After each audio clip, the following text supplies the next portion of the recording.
OnePlus যখন মার্কেটে এসেছিল তখন থেকেই তাদের বেশ কয়েকটা মোটো ছিল, তার মধ্যে প্রধান যে ব্যাপারটা ছিল তারা পারফরমেন্সের দিকে খুব গুরুত্ব দিত, ভালো ডিজাইন, সেই সাথে সাথে মোটামুটি ভালো ক্যামেরা, এবং সবথেকে গুরুত্বপূর্ণ সেটা হচ্ছে তারা ভালো প্রাইস অফার করতো, এবং যে কারণে তাদেরকে ফ্ল্যাগশিপ কিলার বলা হয়ে থাকতো। এবং হঠাৎ করে তাদের ডাউনফলটা হয়েছে শুধুমাত্র এই গ্রিন লাইনের কারণে। এবং এখন কিন্তু লিটারেলি OnePlus-এ যারা ফ্যান আছে বা OnePlus যারা পছন্দ করে তারাও এই ফোন দেখলেই ভয় পায় শুধুমাত্র গ্রিন লাইনের কারণে। এবং এখন আসলে যে কোনো ফোনে গ্রিন লাইন পড়তে পারে, সেই জায়গা থেকে OnePlus এর ফোনে একটু বেশি ভয় থাকে। তবে এখন যদি 11R এর কথা আপনি চিন্তা করেন, এই স্মার্টফোনটা কিন্তু খুব বেশি পুরাতন না, এবং এটা এখন প্রিয়ন মার্কেটে প্রায় 40 থেকে 42,000 টাকায় কিনতে পাওয়া যায়, এবং সেটার কোয়ালিটি কিন্তু খুবই টপ নচ থাকে। তো এই স্মার্টফোনটা যদি এখন আপনি কিনেন বা কিনতে চান তাহলে কেমন পারফরমেন্স পেতে পারেন, বা এইটার অবস্থা কি 2023 সালে এসে এই ফোনটা আসলে 40 থেকে 42,000 টাকা দিয়ে কিনা কতটা যুক্তিযুক্ত সেটা আজকে বলার চেষ্টা করব, কারণ এইটা আমি আমার ডেইলি ড্রাইভার হিসেবে ব্যবহার করেছি। সো একটা নিজস্ব এক্সপিরিয়েন্স আপনাদের সাথে শেয়ার করব। তবে মূল ভিডিও শুরু করার আগে আপনাদেরকে বলে দেই, আপনারা যদি এই স্মার্টফোনটা বা যে কোনো ব্র্যান্ডের ফ্ল্যাগশিপ প্রিয়ন ফোন বা নতুন ফোন কিনতে চান, বা আপনার হাতে থাকা স্মার্টফোন যদি আপনি এক্সচেঞ্জ করতে চান, তাহলে কন্ট্যাক্ট করতে পারেন MK মোবাইল পয়েন্টে। তাদের শোরুমের ঠিকানা, ফেসবুকের লিঙ্ক এবং ফোন নাম্বার এই ভিডিও ডেসক্রিপশনে দিয়ে দিচ্ছি, আপনারা চাইলে কন্ট্যাক্ট করতে পারেন। আর যদি এখন ফোন নাও কিনতে চান, এক্সচেঞ্জও নাও করতে চান, তাদের ফেসবুক পেজে লাইক দিয়ে রাখতে পারেন, তাহলে আসলে তাদের অফার থাকলে বা কোনো ফোনের স্টক আসলে সেটা আপনারা আসলে দেখে ফেলতে পারবেন। যাই হোক, এবার মেইন পয়েন্টে আসি যে OnePlus 11R 2023 সালে এখন 40-42,000 টাকা দিয়ে কেনা কতটা যুক্তিযুক্ত। প্রথমে এটা ডিজাইন ওয়াইজ, স্পেসিফিক ওয়াইজ কি অফার করতেছে এবং সেটার আসলে 2023 সালে কতটুকু কোপ আপ করতেছে সেটাই চলুন দেখে নিই। এটার একদম ফ্রন্টে আপনি 6.74 ইঞ্চির একটা ফ্লুয়েড অ্যামোলেড ডিসপ্লে দেখতে পাবেন। এই ডিসপ্লেটা একটু কার্ভ ফিনিশ এবং সেই সাথে সাথে খুব ন্যারো চেইন বেজেল আছে, যে কারণে এটা দেখতে লিটারলি একটা পুরো ডিসপ্লেরই একটা স্মার্টফোন মনে হয়। এবং এটা কিন্তু প্রোটেক্ট করতেছে গরিলা গ্লাস 5, সো খুব ভালো প্রোটেকশন রয়েছে। এবং এই ডিসপ্লেটা কিন্তু 120 হার্জে রান করতে পারে, HDR10+ supported. So AMOLED display, খুবই সুন্দর একটা কালার রিপ্রোডাকশন এটার মাধ্যমে রয়েছে, এবং ডিসপ্লেটা বেশ বড় সড়ো, তবে ফোনটা খুব ছোট মনে হয়, যে জায়গা থেকে এটা খুব কন্টেন্ট ওয়াচিং এর জন্য, গেমিং করেন বা যে কোনো কাজের জন্য ডিসপ্লেটা খুবই আইডিয়াল, এবং এটার ব্রাইটনেসও খুবই ভালো। সো লিটারেলি খুব সুন্দর একটা ফন্টের আপনি ডিজাইনটা দেখতে পাচ্ছেন, এবং এটা আসলে খুব টপ নচ কোয়ালিটির একটা ডিসপ্লে বলা যেতে পারে। এবং এই ডিসপ্লেটার উপরে কিন্তু একটা ক্যামেরা কাট আউট দেখতে পাবেন, যেখানে 16 মেগাপিক্সেল একটা সেলফি ক্যামেরা আছে। সেটার ক্যামেরা কোয়ালিটি কেমন আমি ক্যামেরা সেকশনে বলতেছি। এবং এইটার যদি নিচের দিকে দেখেন তাহলে এখানে একটা আন্ডার ডিসপ্লে ফিঙ্গারপ্রিন্ট আছে, এটা অপটিক্যাল ফিঙ্গারপ্রিন্ট, বাট এইটার পারফরমেন্স আমি সত্যিই মুগ্ধ হয়েছি। অপটিক্যাল ফিঙ্গারপ্রিন্ট হলেও এটা খুবই ফাস্ট এবং অ্যাকুরেট কাজ করে। এইটার ফিঙ্গারপ্রিন্ট নিয়ে আসলে কোনো কমপ্লেন নাই, এবং এটাতে কিন্তু ফেস আইডিও রয়েছে, অর্থাৎ ফেস আনলক করা যায়। তো সব মিলিয়ে খুব ভালো একটা সিকিউরিটি সিস্টেম আছে, বাট ফেস আনলকটা আসলে ওই লেভেলের রিলায়েবল না, বাট এটার ফিঙ্গারপ্রিন্টটা আসলে খুবই স্যাটিসফাইং। তো সেই দিক থেকে আসলে কোনো কমপ্লেন নাই। এবং এটা যদি ব্যাকে দেখেন তাহলে খুব বড় একটা বৃত্তাকার আপনি ক্যামেরা বাম্প দেখতে পাবেন, এটা বেশ বড় এবং বেশ উঁচুও। তো এইটা আসলে পার্সোনাল প্রেফারেন্স, অনেকের কাছে ভালো লাগতে পারে, আবার কারোর কাছে ভালো নাও লাগতে পারে, বাট এটার ডিজাইনটা কিন্তু খুবই সুন্দর একটা ডিজাইন। এখান থেকে আপনি দেখতে পাচ্ছেন যে বডির সাথে এক সাইডে মিশিয়ে দেওয়া এবং রাউন্ডেড, এবং এখানে কিন্তু 3টা ক্যামেরা সেন্সর এবং একটা ফ্ল্যাশ লাইট দেখা যাচ্ছে। তো এটা যে মেইন সেন্সরটা রয়েছে সেটা কিন্তু 50 মেগাপিক্সেল একটা সেন্সর, এবং তারপরে যে বাকি 2টা সেন্সর দেখতে পাচ্ছেন তার মধ্যে একটা হলো আলট্রা ওয়াইড সেন্সর, সেটা শুধুমাত্র 8 মেগাপিক্সেলের, এবং একটা 2 মেগাপিক্সেলের ম্যাক্রো সেন্সর আছে। সো এখানে 3টা ক্যামেরা সেটআপ, এটা নিয়ে একটু প্রবলেম আছে বা একটু কমপ্লেনও আছে, সেটা আমি ক্যামেরা সেকশনে বলতেছি। এবং তাছাড়া এই যে বড় ক্যামেরা বাম্প এবং পিছনে কিন্তু একটা গ্লাস ফিনিশ। তো এই গ্লাস ফিনিশটা দেখতে বা ধরতে মনে হয় না যে গ্লাস, বাট এটা কিন্তু একটা গ্লাস, এবং এটা গরিলা গ্লাস 5 এর প্রোটেকশন। সো গরিলা গ্লাস 5 এর গ্লাস, এবং সাথে সাথে এখানে কিন্তু OnePlus এর একটা লোগো আছে, এবং এটার ফিনিশিংটা দেখতে খুবই ভালো লাগে, বেশ প্রিমিয়াম এবং ধরতেও প্রিমিয়াম। এবং এখানে একটা ব্যাপার খুব সারপ্রাইজিংলি লেগেছে আমার কাছে, সেটা হচ্ছে যে এটার যে ফ্রেমটা সেটা কিন্তু প্লাস্টিকের, বাট এইটা দেখলে কোনোভাবেই মনে হবে না, ইভেন ধরলেও মনে হয় না যে এটা একটা প্লাস্টিক। মানে এটা ফিনিশিংটা এত সুন্দর, এবং এটা একটা প্রিমিয়াম ফোন, এবং এটা হাতে ধরলে খুবই সুন্দর একটা হ্যান্ড ফিল পাওয়া যায়। এটা 6.74 ইঞ্চির একটা বড় ডিসপ্লে হওয়ার পরেও এটা আপনার কাছে বড় ফোন মনে হবে না, খুবই সুন্দর কম্প্যাক্ট একটা ফোন মনে হয়। এবং এইটা যদি ডান সাইডে দেখেন তাহলে উপরে স্লাইডার বাটন পাবেন, সেটা দিয়ে কিন্তু আপনি মিউট করতে পারবেন, ভাইব্রেশন করতে পারবেন, এবং রিঙ্গার মুড। সো এটা খুবই সুন্দর একটা ফিচার যেটা আইফোনে ব্যবহার করা হয়ে থাকে। এবং এখানে এই ফিচারটা দেখে আমার লিটারালি ভালো লেগেছে, এটা খুবই আসলে রিয়েল লাইফে ইউজফুল একটা ফিচার। তার নিচে একটা পাওয়ার বাটন, এবং তারপরে আপনি যদি ফোনটার বটমে দেখেন তাহলে এখানে প্রথমে দেখতে পাবেন সিম স্লট, তারপর হচ্ছে টাইপ সির একটা চার্জিং পোর্ট। এটা কিন্তু 100 ওয়াট চার্জ সাপোর্ট করতে পারে। আমার কাছে 100 ওয়াটের চার্জার ছিল না, 18 ওয়াটের চার্জার ছিল, সেটা দিয়েও খুবই ভালো ফাস্ট চার্জ হয়েছে। তো এটার চার্জিং স্পিড নিয়ে আসলে কোনো প্যারা নাই এবং এটার যে স্টিরিও স্পিকারটা রয়েছে উপরে এবং নিচে মিলিয়ে সেটা কিন্তু খুবই সুন্দর এবং লাউড সাউন্ড প্রডিউস করে। বাট এটা টপ নচ কোয়ালিটির সাউন্ড বলবো না, বাট খুবই ভালো স্যাটিসফাইং একটা সাউন্ড এটার মাধ্যমে পাবেন, সেটা নিয়ে আমার মনে হয় না কমপ্লেন হবে। এবং এটা যদি উপরের দিকে দেখেন তাহলে উপরে একটা ইন্টারেস্টিং ফিচার পাবেন, সেটা হলো আয়ার ব্লাস্টার। এটা মূলত খুবই ইউজফুল একটা ফিচার। এটা আমি এর আগে যখন অনেক আগে Honor 8 ইউজ করছিলাম তখন আসলে ওইটা ইউজ করতাম আমি আমার এসির রিমোট কাজ করার জন্য বা বিভিন্ন জায়গায় আসলে টিভি রিমোট হিসেবেও কাজ করা যায়। সো এটা আসলে খুবই গুরুত্বপূর্ণ এবং ইউজফুল লিটারেলি একটা ফিচার। সো বিল্ড কোয়ালিটি নিয়ে আমার কাছে আসলে এটা প্লাস্টিক ফ্রেম হইলেও কোনো কমপ্লেন নাই, কারণ এটা খুবই প্রিমিয়াম একটা ফিল লাগে আমার কাছে এবং খুব ওয়েল বিল্ড একটা স্মার্টফোন, হাতের মধ্যেও খুবই কম্প্যাক্ট থাকে। সো চলুন দেখে নিই এটার পারফরমেন্সের কেমন অবস্থা, কারণ এটা পারফরমেন্সের জন্য কিন্তু একটা বেস্ট স্মার্টফোন হওয়ার কথা, কারণ এটা যে বাজেট এবং OnePlus-এর যে বিশেষত্ব সেটার দিক থেকে আসলে কেমন অ্যাকচুয়ালি পারফরমেন্স এটা পাওয়া যায় চলুন সেটা একটু শেয়ার করি। এটাতে কিন্তু ব্যবহার করা হয়েছে স্ন্যাপড্রাগন 8+ Gen 1 এর একটা প্রসেসর, যে প্রসেসরটা একটা প্রুভেন প্রসেসর, খুবই ফাস্ট এবং পাওয়ারফুল একটা প্রসেসর। এবং এই সেম প্রসেসরের আমি একটা স্মার্টফোন স্যামসাংয়ের ইউজ করেছি, সেটা খুব বেশি হিট হতো। তো আমি এই ফোনটা ব্যবহার করার আগেও জানতাম যে এই প্রসেসরটা অনেক বেশি হিট হয়ে থাকে, বাট আমি দেখেছি OnePlus 11R ফোনটা ওই লেভেলের অত বেশি হিট হয় না।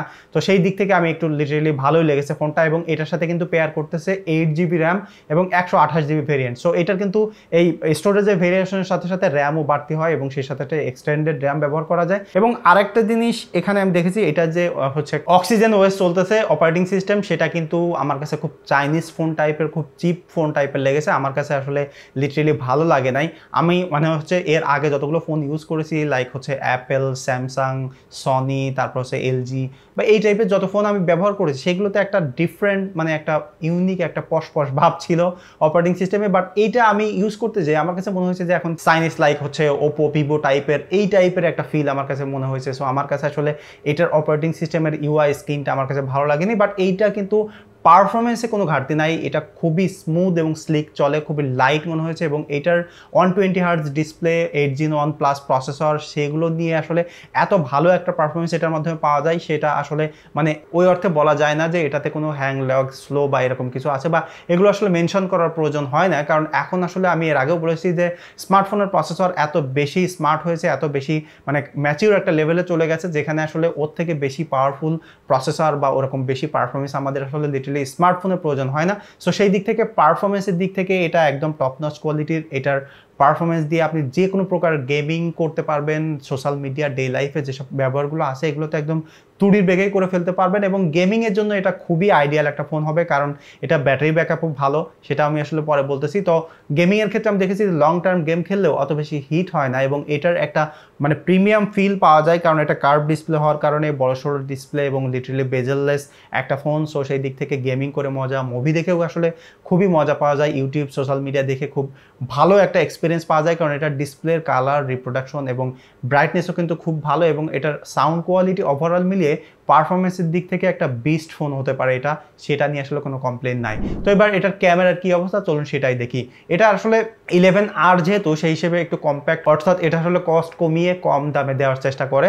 তো সেই দিক থেকে যেহেতু ফ্রেমের দিক থেকে তারা একটা কস্ট কমিয়েছে এবং ক্যামেরার দিক থেকেও কিন্তু কস্ট কমিয়েছে, সেটার কারণ হচ্ছে এটাতে যে 3টা ক্যামেরা সেন্সর তার মধ্যে একটা ক্যামেরা সেন্সর লিটারালি ইউজলেস বলা যেতে পারে, যেটা হচ্ছে macro lens. So main camera দুইটার কথা একটু আগে বলি যে এটার যে ডে লাইট এবং লো লাইটে খুবই সুন্দর ক্যামেরা কোয়ালিটি আপনি এটার মধ্যে পাবেন। এবং নাইট মোডে আমি দেখেছি খুব ফাস্ট শাটারেও খুব ভালো কোয়ালিটির পিকচার পাওয়া যায়, লিটারালি রাতকে দিনে এটা পরিণত করে ফেলতে পারে, সেটা নিয়ে আসলে কোনো কমপ্লেন নাই। একটা কমপ্লেন সেটা হচ্ছে যে বললাম এটার যে আলট্রা ওয়াইড সেন্সর আছে সেটা কিন্তু অনলি 8 মেগাপিক্সেলের, যে কারণে ওইটার পিকচার কোয়ালিটি লেস শার্পই মনে হয়, যেটা হচ্ছে যে আপনার মেইন সেন্সরে 50 মেগাপিক্সেলের ওইটা কিন্তু একদম ট্যাক শার্প ইমেজ পাওয়া যায় এবং ওইটা কিন্তু জুম করে ডিজিটালি জুম করেও ছবি তোলা যায় এবং সেই জুম করার শার্প ইমেজ পাওয়া যায়, সেটা নিয়েও আসলে কোনো কমপ্লেন নাই। একটাই মাইনর কমপ্লেন, সেটা হচ্ছে যে আলট্রা ওয়াইডে আর একটু বেশি মেগাপিক্সেল হলে বেটার হতো। বাট ওভারঅল এটা দিয়ে কিন্তু যে কোনো সিনারিওতেই খুব ভালো কোয়ালিটির, হাই কোয়ালিটির পিকচার আপনি পাবেন এবং এইটার যে বাজেট সেই অনুযায়ী এটার পিকচার কোয়ালিটি আপনি যথেষ্ট ভালো পাবেন। আলট্রা ওয়াইড এবং মেইন সেন্সর নিয়ে আসলে আপনার কোনো কমপ্লেন থাকবে না। একটা কমপ্লেন থাকবে, সেটা হচ্ছে যে এটার পোর্ট্রেট নিয়ে ভুল বোঝার কিছু নেই, এটা পোর্ট্রেট টপ নচ কোয়ালিটির এজ ডিটেকশন খুবই ভালো এবং এত সুন্দর ডাইনামিক রেঞ্জ এটাতে ক্যাপচার করতে পারে, লো লাইটে ডে লাইটে সবসময় পারফেক্ট এটা পোর্ট্রেট আপনাকে দিতে পারবে। বাট একটা মাইনার এটার প্রবলেম আছে, সেটা হচ্ছে যে এটা যে ফোকাল লেন্থ সেইটাই আসলে প্রবলেম। এটার যে ফোকাল লেন্থ সেটা বেশি ওয়াইড মনে হয়, পোর্ট্রেট নেওয়ার জন্য একটু টাইট ফ্রেম দরকার, সেটা আসলে এটাতে মিসিং, যে কারণে এটা পোর্ট্রেট তুলতে গেলে সাবজেক্টের খুব কাছে যেতে হয় এবং দেখা যায় যে ম্যাক্সিমাম টাইমে ফেসটা বা হচ্ছে টোটাল সাবজেক্টটা একটু ডিস্টর্টেড মনে হয়। তো এটা যদি আর একটু ফোকাল লেন্থ টাইট হতো বা একটু জুম করে যদি পোর্ট্রেট তোলা যেত তাহলে একটা পারফেক্ট ক্যামেরা ফোন বলা যেত। এবং আরেকটা যে সেন্সর সেটা ম্যাক্রো সেন্সর। ম্যাক্রো সেন্সরটা আমার কাছে লিটারালি ইউজলেস মনে হয়, অনেকের কাছে এটা প্রয়োজনীয় হতে পারে। এই ম্যাক্রো সেন্সরের জায়গায় যদি একটা টেলিফটো লেন্স থাকতো তাহলেই আসলে রিয়েল গেমটা এটা দিয়ে হতো। বাট এটা তো আসলে 11R সিরিজ, যে কারণে এখানে আসলে তারা কস্ট কাটিং করেছে। এবং সেলফি ক্যামেরার কি অবস্থা? সেলফিতে এটা কিন্তু 16 মেগাপিক্সেল একটা সেন্সর ব্যবহার করা হয়েছে এবং সেটা দিয়ে সত্যি টপ নচ কোয়ালিটির সেলফি এটার মাধ্যমে পাওয়া যায়। সেটা পোর্ট্রেট হোক বা নাইট মুড, যে কোনো সময় খুবই হাই ডাইনামিক রেঞ্জে আপনি সেলফি তুলে ফেলতে পারবেন। এজ ডিটেকশন খুবই ভালো এবং এটার পিকচার কোয়ালিটি এত শার্প এবং এত সুন্দর পিকচার ওটা আপনাকে দিবে। এটা একটা সেলফি ক্যামেরার ফোন আপনি বলতে পারেন। এটা দিয়ে সেলফি নিয়ে আপনি এত বেশি হ্যাপি থাকবেন যে এটা একটু মানে হচ্ছে কি বলবে যে একটু আপনার এক্সপেকটেশনের থেকেও বেশি পাবেন এটার মাধ্যমে। এবং এটা সেলফি ক্যামেরা কিন্তু আসলেই একটা গ্রেট কোয়ালিটির পিকচার আপনাকে দিবে। তো চলুন দেখি এটার ভিডিও কোয়ালিটির কি অবস্থা। ভিডিওর জন্য একটু প্রবলেম আছে এটাতে, সেটা হচ্ছে যে এটার যে মেইন আলট্রাওয়াইড সেন্সর সেটা কিন্তু 8 মেগাপিক্সেলের এবং সেটা দিয়ে আপনি 4K শ্যুট করতে পারবেন না। বাট মেইন সেন্সর যেটা সেটা দিয়ে আপনি 4K শ্যুট করতে পারবেন। সো একটা স্মার্টফোনের সবগুলো ক্যামেরা দিয়ে আপনি সিমলেস 4K শ্যুট করতে পারবেন না, তো সেটা আসলে একটু খারাপ ব্যাপার। কারণ আপনি সেটা কিন্তু একদম সিমলেসলি লেন্স শিফটিং করতে পারতেছেন না, কারণ আলট্রা ওয়াইডে যখন থাকবেন তখন ফুল এইচডি শ্যুট করবেন, আর মেইন সেন্সরে যখন থাকবেন তখন 4K শ্যুট করবেন। সো লেন্স শিফটিংয়ে একটু প্রবলেম হবে, যে কারণে আমি আসলে এটা পছন্দ করি না এবং সেই জায়গা থেকে আমার কাছে একটু ড্রব্যাকই মনে হয়েছে, যে কারণে আসলে এটার ভিডিওর জন্য বা যারা আসলে ভিডিও সেন্ট্রিক একটা ফোন কিনতে চান তাদেরকে আপনি কোনোভাবেই বলবো না যে এই ফোনটা কেনেন, এটা কিন্তু একদম রিলায়েবল না। ভিডিও কোয়ালিটি ভালো, স্টেবল আছে, বাট ওই একটা প্রবলেম, যদি আপনি 4K শ্যুট করতে চান তাহলে আসলে সিমলেসলি শ্যুট করতে পারবেন না, বাট যদি ফুল এইচডিতে শ্যুট করতে চান তাহলে আসলে এটা নিতে পারেন। তো চলুন দেখি এটা আসলে সেলফি ক্যামেরার ভিডিও কেমন। সেলফি ক্যামেরাতে একটা প্রবলেম আছে, এটা দিয়ে আপনি 4K শ্যুট করতে পারবেন না। তো তার একটা সেলফি ক্যামেরা একটা স্যাম্পল আমি দিয়ে দিচ্ছি, আপনারা একটু দেখেন যে কেমন কোয়ালিটি। এত সুন্দর একটা স্মার্টফোনে যদি এখন আপনি সেলফি ক্যামেরা দিয়ে 4K শ্যুট করতে না পারেন তাহলে আসলে কেমন লাগে বলেন। এই স্মার্টফোনটার যে ফোকাল লেন্স সেলফি ক্যামেরা সেটা আমি খুবই ভালো লেগেছে, যেমন ব্লগ করতে গেলে এরকম একটা ফোকাল লেন্স খুবই জরুরি, অর্থাৎ ওয়াইড লেন্স খুব জরুরি, সেটা কিন্তু এটাতে আছে। কিন্তু যে ডাউনগ্রেড সেটা হলো আপনি 4K শ্যুট করতে পারবেন না, কিন্তু তারপরেও এটা দিয়ে আসলে কেমন সেলফিতে আপনি ভিডিও করতে পারবেন, ডাইনামিক রেঞ্জ কেমন ক্যাপচার করতে পারে এবং ওভারঅল যেমন স্টেবল ফুটেজ এবং সাউন্ড কেমন ক্যাপচার করতে পারে সেটা কিন্তু দেখতে পারবেন। কারণ আমার পিছনে কিন্তু অনেক সাউন্ড হচ্ছে, আপনারা দেখতে পাচ্ছেন। তো একটা স্পষ্ট ধারণা আপনারা পেয়ে যাবেন যারা আসলে কন্টেন্ট ক্রিয়েট করতে চান এই স্মার্টফোনটা দিয়ে আসলে। তো চলুন দেখি এটার ব্যাটারির কি অবস্থা। এটাতে কিন্তু 5000 মিলিঅ্যাম্পিয়ারের ব্যাটারি ব্যবহার করা হয়েছে। সো 5000 মিলিঅ্যাম্পিয়ারের ব্যাটারি কিন্তু মানে হিউজ বলা যেতে পারে এবং এখনকার সময়ে 5000 মিলিঅ্যাম্পিয়ার একটা স্ট্যান্ডার্ড লেভেল বলতে পারেন এবং সেটা দিয়ে যে ব্যাটারি ব্যাকআপ এটাতে দেয় সেটা কিন্তু খুবই স্যাটিসফাইং। ব্যাটারি লাইফ নিয়ে আমার মনে হয় না যে কারোর এটা নিয়ে প্যারা হবে। হেভি ইউজ করেন, নর্মাল ইউজ করেন, কোনো প্রকার প্যারা নাই। এটার স্ট্যান্ড বাইও খুবই ভালো। এটা দিয়ে আমি 5.5 ঘন্টায় স্ক্রিন অন টাইম পেয়েছি এবং এটা কিন্তু আরও বেশি হতে পারে। ডেইলি লাইফ ইউজ করতে গেলে আমরা আসলে ওই লেভেলে ইউজ করি না এবং যারা হেভি ইউজ করেন তাদের জন্য আসলে কোনো প্যারা নাই, কারণ এটা 100 ওয়াট পর্যন্ত ফাস্ট চার্জ করতে পারে। সো আপনার চার্জ ফুরাই গেলে জাস্ট একটু চার্জার লাগিয়ে দিলে কিন্তু 2-10 মিনিটের মধ্যে কিন্তু বেশ ভালো একটা ব্যাটারি চার্জ এটা হয়ে যাচ্ছে। সো সেটা নিয়ে আসলে কোনো প্যারা নাই। তো ফাইনাল কথা হচ্ছে যে 40-42 হাজার টাকায় এই মুহূর্তে স্মার্টফোনটা আপনারা কারা কিনবেন? যাদের আসলে বেস্ট পারফরমেন্স প্রয়োজন, একটা সুন্দর ডিজাইনের এবং বেটার ডিসপ্লের একটা স্মার্টফোন প্রয়োজন এবং ইউনিক ডিজাইনের একটা ফোন প্রয়োজন, তারা আসলে কিনতে পারেন। বাট যারা আসলে ক্যামেরা সেন্ট্রিক ফোন খুঁজতেছেন পোর্ট্রেটের জন্য বেসিক্যালি এবং ভিডিও কোয়ালিটির জন্য, তারা আসলে এটা কিনবেন না, কারণ এটাতে বেশ কিছু প্রবলেম আছে যেমনটা আমি বললাম। তো এটা ছিল আমার পার্সোনাল এক্সপিরিয়েন্স OnePlus 11R এর। এই ফোনটা যদি আপনি ব্যবহার করেন তাহলে আপনার এক্সপিরিয়েন্সটা শেয়ার করবেন, তাহলে যারা আসলে কিনতে চায় তারা আরও বেশি পারচেজ ডিসিশন ভালোভাবে নিতে পারবে।